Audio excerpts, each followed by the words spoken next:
Hi, this is Terry Ensberg. Today, my quote is by a famous Spanish poet who died in the 1920s in the Spanish Civil War. He was murdered, Federico Lorca. And here is the quote: "You can't look at yourself in the ocean.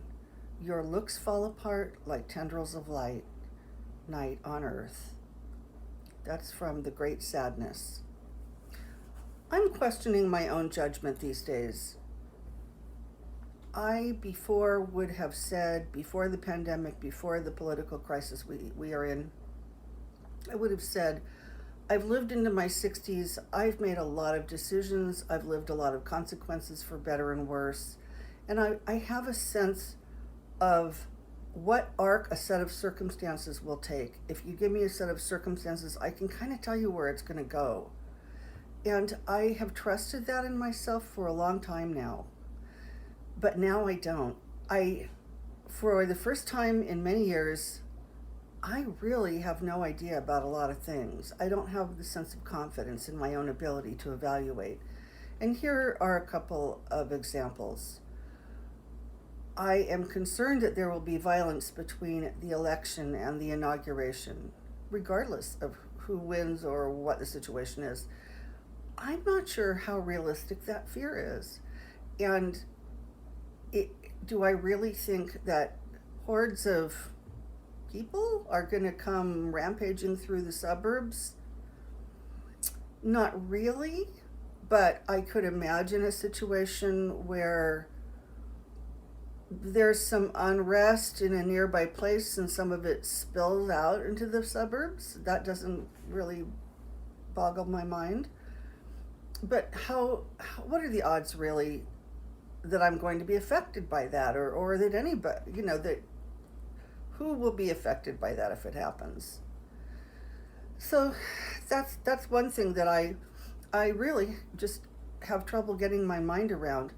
Another thing is shortages of essential products and food.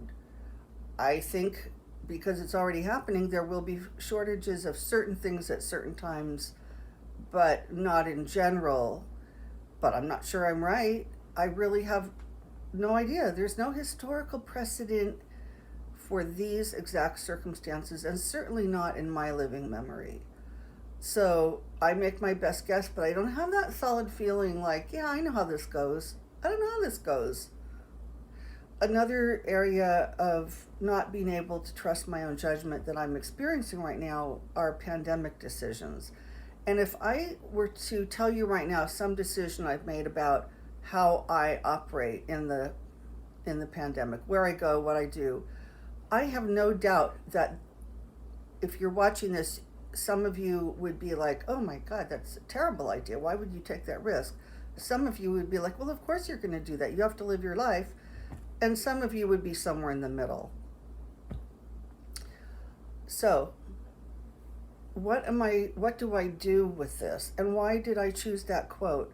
I chose that quote because that's how reality feels to me right now. Like when I try to look at it, it splinters apart. It's like the more I look directly at it, the more it kind of shatters, breaks into pieces that float away.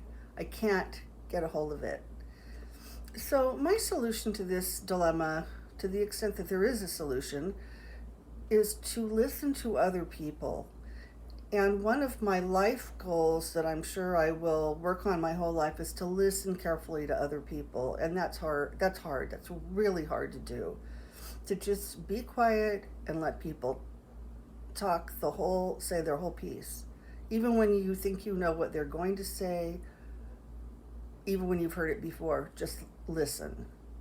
So what I'm trying to do is listen to other people, ask other people their thoughts, what their experience is, what do they expect, how did they evaluate the risks. And so I believe that the spiritual growth area for me in these circumstances is to just be quiet.